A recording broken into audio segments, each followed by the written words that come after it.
So wonderful to see you all. Welcome to the wrap-up event of ProShare 2020, an extremely unusual year for us. And I'm so glad that we are here together today, safe and well in one piece, still holding down a job. So welcome. I'm really grateful, really glad that you could all make the time to come together to celebrate the end of this wonderful program.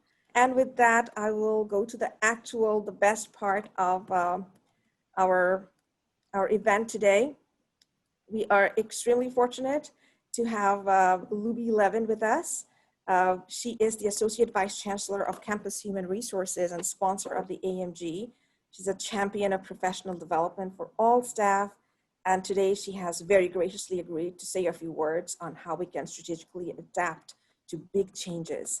So please raise your hands or a chat box if you have any questions. And with that, Luby, the floor is yours. Thank you so much, Parma. It's a pleasure for me to be here. AMG is one of my favorite groups to work with, and I know that the ProShare program is a really important one. So thank you all for attending. I'm going to be really brief on my keynote. It's probably the first time I've had a keynote in 15 minutes. So I like that. I think it's a new concept.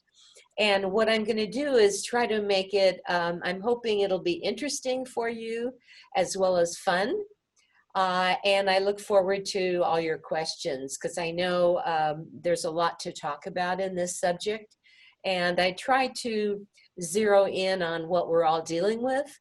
And obviously this is a very new environment that we're working in. And I called it environments because there are so many different elements that blend together. So if we can start the slides, let me thank all of you for being here, and especially Parma, Mark, Nancy, Betsy, and so many of you who are part of AMG. So what is the new environment? And what are the various environments that we're all dealing with? Well, we used to think that there was a pretty clear separation between work, home, the broader country, and the world. And of course, over the last several decades, all of those elements have started coming more closely into a blended approach. But obviously with the pandemic, this happened extremely rapidly. And I think we're all trying to adjust to what this means and how we can really continue not only to survive in this new environment, but also to thrive. And what's interesting about it to me is it's really a rapid entry into the future. I think we're all entering the future in a way that we had not ever imagined. And it means that we're not just phasing ourselves into the new world, but we are also jumping into it and learning what it's all about as we go.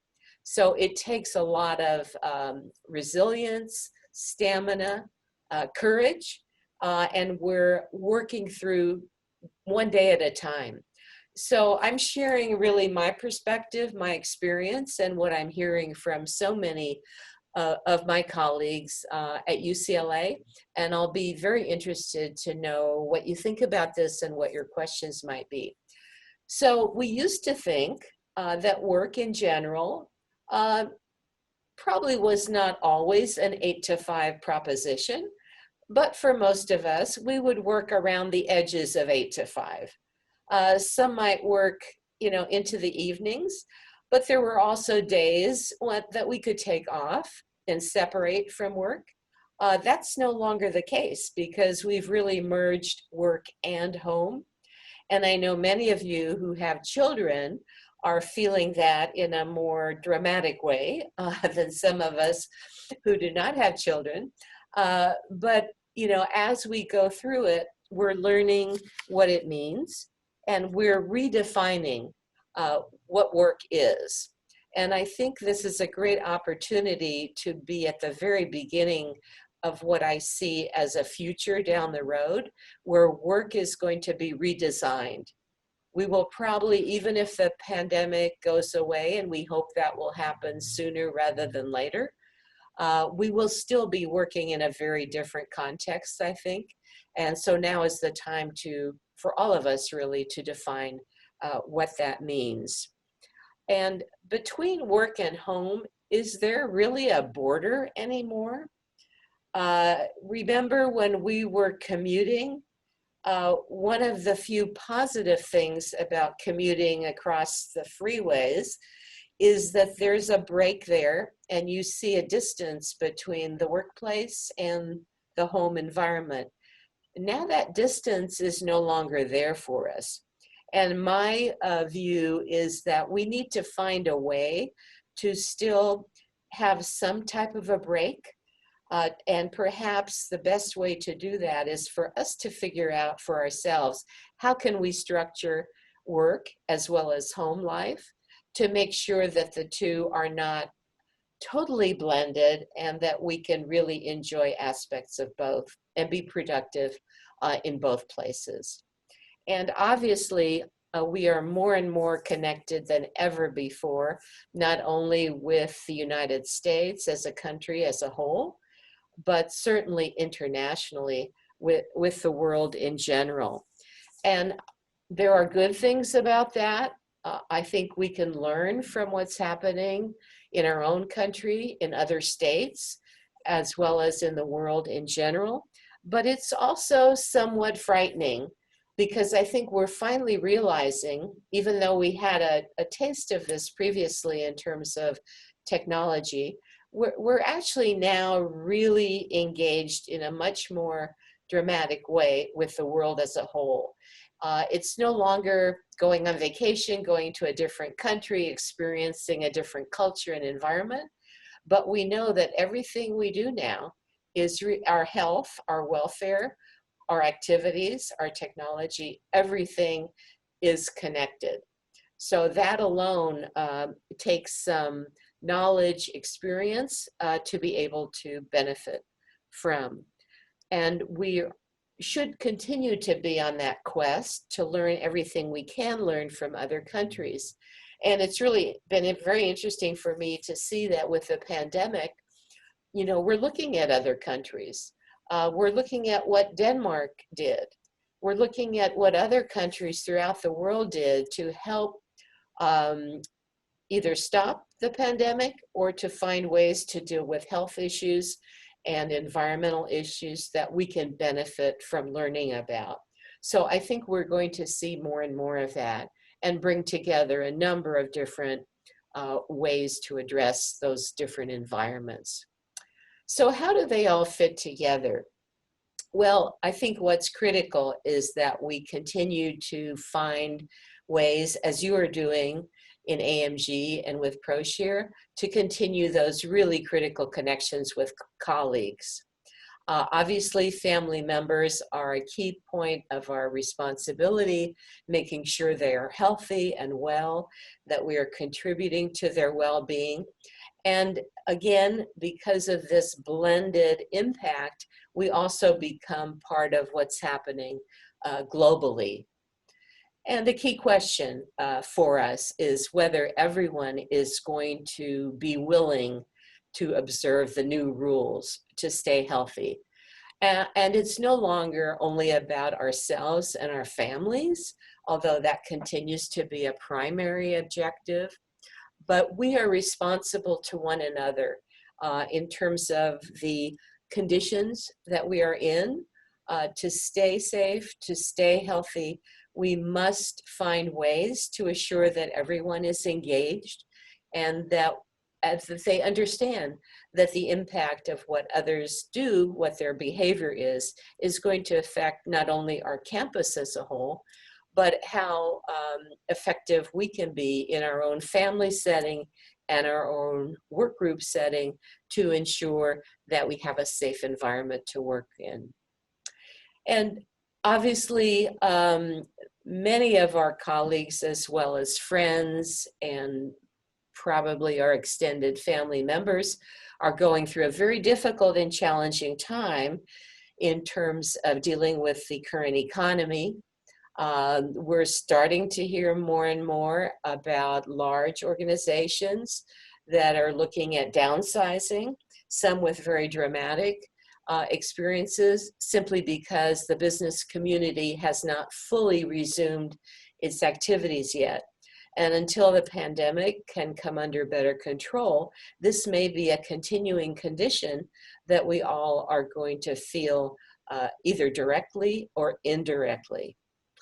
And I added the really critical nature of what I'm calling the social justice movement, our shared responsibilities with people of color, people of all races, nationalities, age, and so forth, to make sure that they are fully engaged in everything we do and are not feeling the brunt of discrimination or other practices that make it very difficult for them to stay healthy and to stay engaged and work with others in a most effective and productive way. So I think the fact that Black Lives Matter, other movements that are currently underway, the challenges to our police practices and the police community, I think we are all part of that environment as well. And I added the importance of making sure that we all are aware of the vulnerable populations. I'm sure, as you've all heard, some of our minority communities are more affected by the pandemic than others in terms of the impact, and making sure not only that we're aware of that, but that we can provide any assistance that we're able to share in becomes increasingly important just for everyone's health and welfare. So I'll go to the next slide. So as I mentioned, health and safety obviously continue to be critical and are foremost in our minds. And the techniques of distancing, that is currently under review by the campus. And although most, if not all, classes are going to continue to be offered remotely when students get back in the fall, and we have the majority of our employees working from home, we still need to make sure when employees do come back to the workplace that we're observing these critical safety measures. The distancing continues to be important for those who need to be back on site, and we do have many essential employees who are working in the workplace in person. Continuing to make sure that everyone is wearing a face covering when they are near other individuals, and that they can practice that in their communities as well continues to be important and a big challenge. And you know, in the United States, we pride ourselves often on that independent streak and wanting to make sure our liberties are observed. But in this case, I think in balancing that kind of independence with wearing face coverings for the welfare not only of others, but for our own safety and health becomes, I think, the predominant direction we want to go in.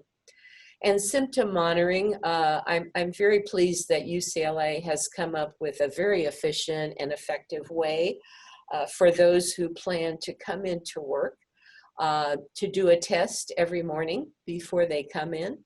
And it's a very simple exercise that I've taken myself many times to make sure that symptoms are known, and that if anyone is experiencing the symptoms that require seeking medical assistance, that they know they need to do that, and that it's really important to ensure that the university remains a safe place to be.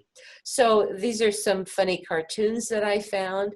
Wearing those masks is not always fun. And I see that this family in the cartoon is actually doing it at home, which is not necessarily recommended.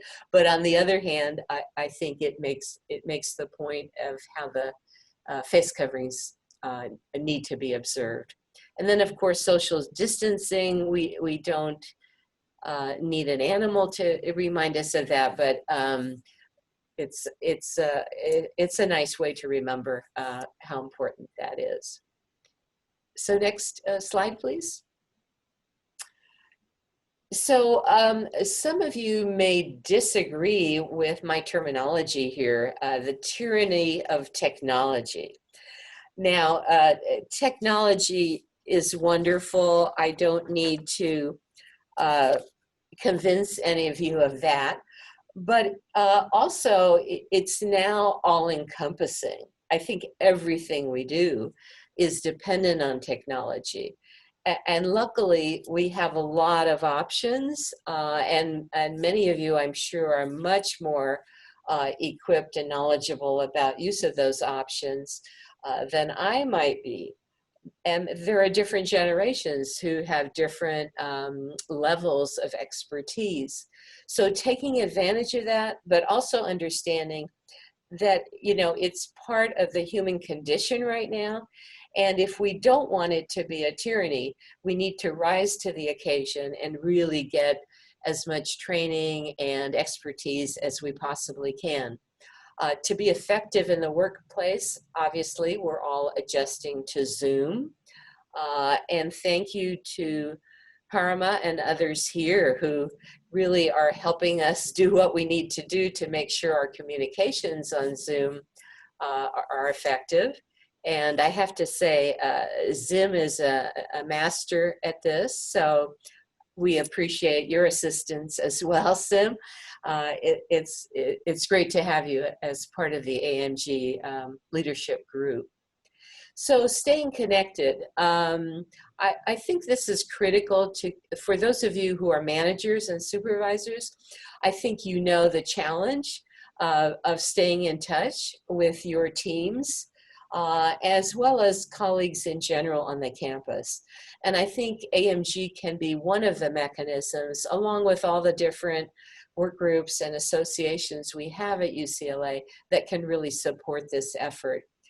Without that, we don't want people to feel isolated, and it's easy to become isolated if the technology is intimidating or difficult to use. So we want to make it as easy as possible for people to continue to work closely together. And I have found, by the way, that in the meetings with my own teams here in Campus Human Resources, using Zoom meetings is really quite effective. The challenge is, you know, every single hour there's another meeting, so that has its drawbacks. But on the other hand, when we get together around Zoom, rather than needing to travel to meetings on campus or physical buildings that you have to drive to and then find, I think it actually facilitates some of those conversations. And you can have some pretty in-depth conversations, even one-on-one or with a group on Zoom. So I would really encourage all of you, and I'm sure you're doing this already, to have as many of those interactions as possible. I had to add email. Because I don't know about you, but I've never received so many emails in such condensed periods of time. So every day, if I can get down to about 200, I feel very fortunate. But I've noticed that because we can't have those really quick conversations, doing business and getting some issues taken care of, that everything becomes an email message. So the challenge here, I think, for all of us is, how do we manage that?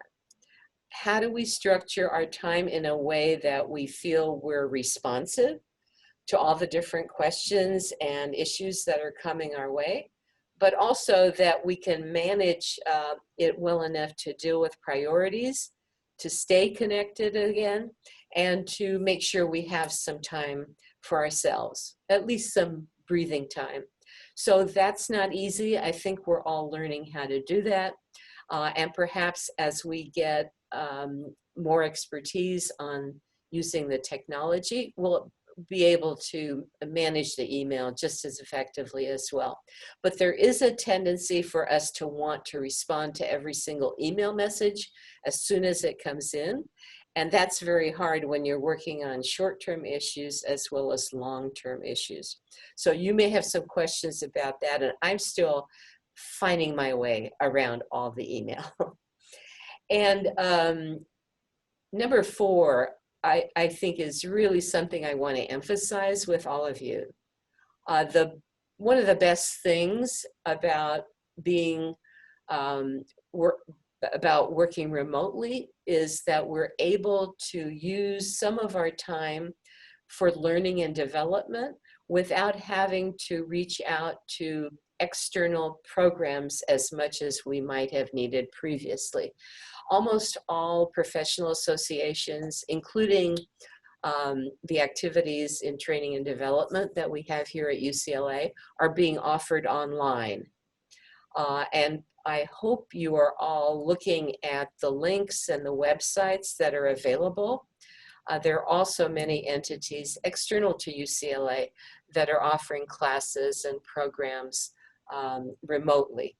So this is a great opportunity to spend time on that. And I wanted to give a plug to the AMG, because I know that many of your sessions that you've been offering and will continue to offer have just been outstanding ways for staff generally at the campus to engage in learning and development. So please continue that work.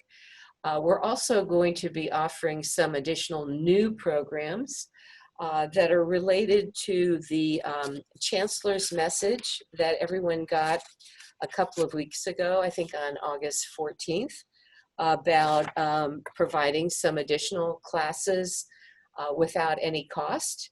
And I'm working closely with University Extension to make those opportunities available. So you'll be hearing more about that in addition to what we already have. So let's go to the next slide. Telecommuting. Okay, well, I remember not too long ago that we were having discussions with managers as well as employees about how far telecommuting might go, when it might be possible, and how to do it without losing that connection within work groups and across departments. Well, what's been very interesting is that we're now being thrown into telecommuting, right? And sometimes it takes a revolution to make things happen. And so I would see the pandemic, and I'm seeing it for this purpose in a positive way, as creating a telecommuting environment for almost everyone who can work that way, and that we now are much more flexible than we ever used to be about how we're defining that. But ask yourself the question, you know, you may want to say, well, gee, I didn't realize that it would be like this. I thought I would have, you know, maybe a few hours a day or a few days a week, and I would cope with that and then also have a structure. Well, right now, I think I would argue we need to create our own workable structure, which can be a very positive opportunity. For example, I remember back many years ago when I was a grad student, it was the best time of my life because I could really create the structure for how I was spending my time. So if you look at it that way, I think those of us who are working remotely have that opportunity. Now, we do have a lot of meetings on Zoom and the email phenomenon I mentioned a few minutes ago. But on the other hand, if we're really smart about how we structure our time and that relationship between family and work, we can be very effective, I think, in this environment.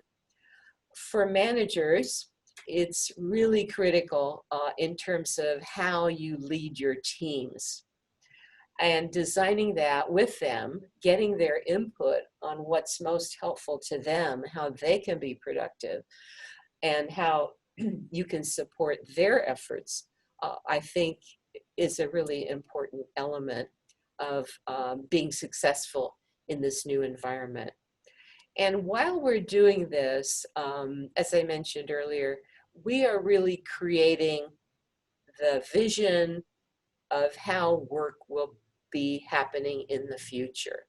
So we need to keep that in mind. And it's a very positive opportunity to be at the front of that development. If we look at the context currently in that way and say, wow, we are really redesigning what it means to be at work. And even though we were thrown into it and maybe wanted to have it happen on a more gradual level, we have this opportunity right now. So let's take advantage of it. And I hope that although the cartoon on the left about losing track of when the workday ends is probably familiar to most of us, and getting a pot of coffee at 11 p.m. isn't the greatest idea, so I don't suggest that. But setting that aside and having a way to clock off, I also hope that the other cartoon isn't necessarily depicting your family environment, because that would be a very difficult context to work in. So there may be a little of that, but I hope it's not happening all at once. So next slide, please. And I wanted to zero in on well-being. The emotional side of being part of the environment currently, with fear about the pandemic, anxiety about whether and how it might affect ourselves or our families, and the uncertainty about timing. I mean, we really don't know what to expect exactly in the next coming months, in the next year, how long we will be in this environment, when it will change. I think probably what we do know is it's not going to come back to what we remember. And so the best thing we can do, because we are all feeling that lack of control, I think it's important to admit that. But I think it's more important to ask ourselves, what can I do? What do I have control over? And how can I not only make the best of this situation, but how can I also support the people that I care about? And that includes, obviously, our own families and supporting others that we're close to and that we care about, but also people we may not know. What can we do to create an environment that helps people deal with the current situation, helps break down those obstacles, that feeling of discrimination that some individuals may feel is even more difficult in the current environment, and how can we think about dealing with some of the economic realities that we're faced with. And I think here at UCLA, I'm very proud of what our leadership is doing. I think Chancellor Block and the senior leadership group generally is such an incredible combination of individuals who care about the university and care about individuals. So they help me get through every day, because having that kind of leadership is very stimulating and exciting, and allows us all, I think, to do our best work. So having hope for the future, I think, is something we want to do. But I also want to mention that we do have these resilience consultants like the one in the photo. And if you or your team members are ever feeling that you just need to talk with someone because the emotional toll is, you know, affecting either you, family members, or the colleagues that you work with, please do seek out our Staff and Faculty Counseling Center. They actually have some wonderful workshops that are now being delivered completely online. And they are available for everyone on the campus, both faculty and staff. So don't forget about that.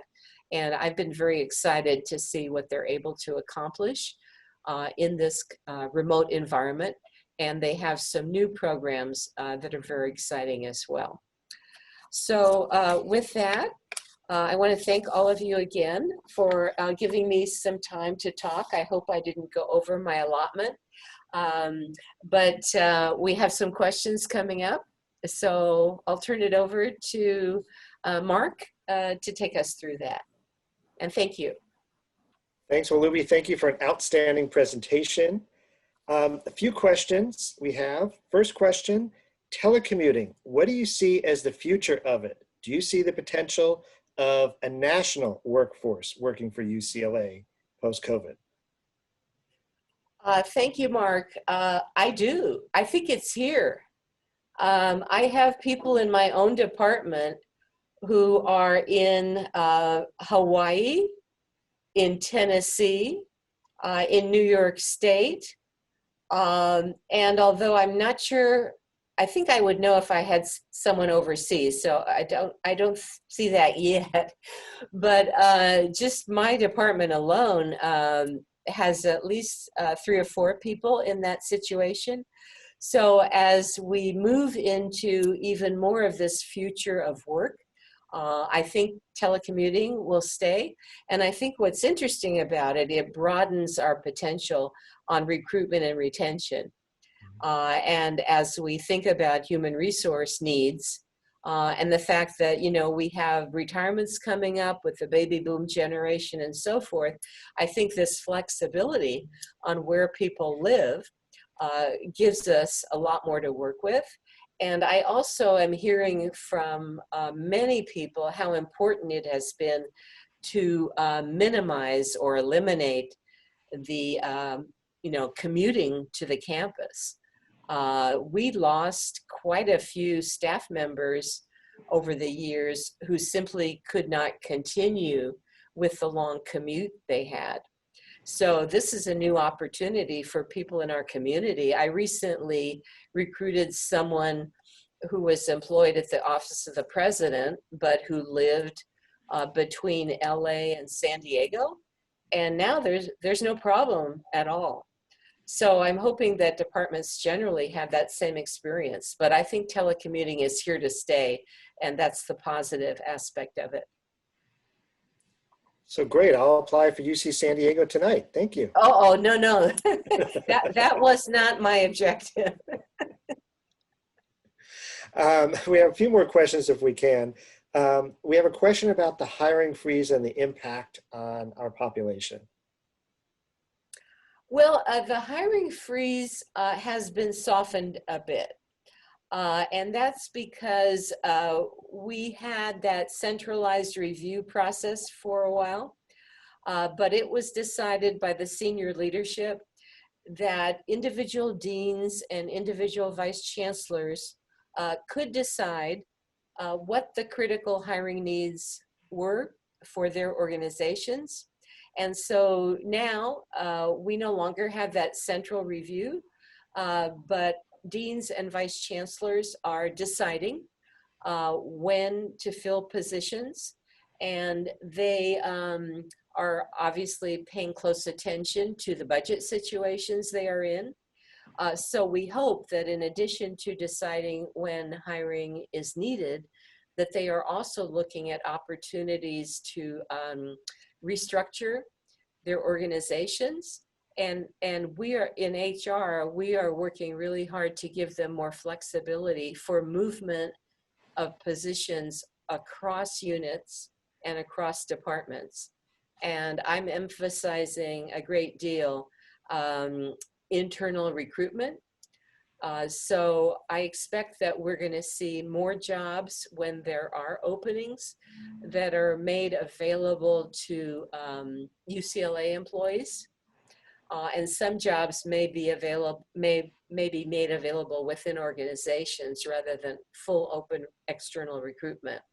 So Mark, this is one of the reasons I don't want you going to UC San Diego, because there will be more opportunities here at UCLA. I was joking, but thank you. I think this is, because we're short on time, I think it's our last question. Becky is asking, since ProShare is such an awesome program, do you as HCHR have any thoughts about integrating it with LMS and expanding it? I think that's a great idea.